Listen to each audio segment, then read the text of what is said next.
Hello everyone, আমি মৌমিতা।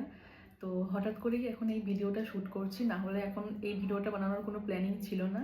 তো তোমাদের সাথে আমার একটা ছোট্ট কথা শেয়ার করার আছে, তাই জন্যই আমি এই ভিডিওটা এখন বানাচ্ছি। এখন যেহেতু তোমাদের সঙ্গে আমি সব ভিডিওর মাধ্যমে শেয়ার করি, তো ভাবলাম যে এটা কেন বাদ যাবে, এইটাও তোমাদের সঙ্গে শেয়ার করা উচিত। তো বলতে পারো একটা ছোট্ট স্বপ্ন বা ইচ্ছা আমার পূরণ করতে পেরেছি আমি নিজের ইনকামে। তো সেটাই তোমাদের সঙ্গে শেয়ার করব এখন। সেটা হলো আমি আইফোন 17 কিনেছি।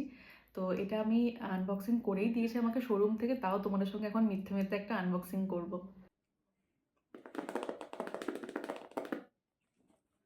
তো আমি ফার্স্ট ভেবেছিলাম যে পিঙ্ক কালারেরটা নেব, কিন্তু আমি শোরুমে গিয়ে দেখি পিঙ্ক কালার নেই, শুধু হোয়াইট আর ব্ল্যাকটাই ছিল। তো সেটা কি করব, আমি হোয়াইটটাই নিয়ে চলে এসেছি। চলো এটা এখন আনবক্সিং করি।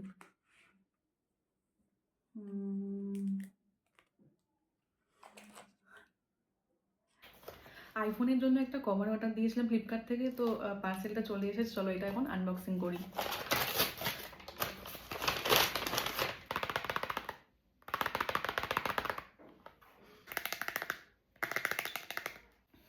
তো এই দেখো কভারটা, আমি একটা ট্রান্সপারেন্ট কভারই অর্ডার দিয়েছিলাম, পরে না হয় একটা ভালো কভার কিনে নেওয়া যাবে, কিন্তু এখন এটা আপাতত ইউজ করি। তো চলো এখন কভারটা পরিয়ে নিই ফোনের সাথে। তো দেখো কভারটা আমি পরিয়ে নিয়েছি। এই হোয়াইট কালারটা কি ভালো লাগছে তোমরা কমেন্টে জানাও তো। আমার তো পিঙ্ক কালারটা নেওয়ার ইচ্ছা ছিল, কিন্তু কি করব, পাইনি, শেষে এটাই আমাকে নিতে হয়েছে। তোমাদের কেমন লাগলো আইফোনটা আর আইফোনের কালারটা, সেটা আমাকে কমেন্টে জানিও। চলো আজকে তাহলে এইটুকুই, টাটা।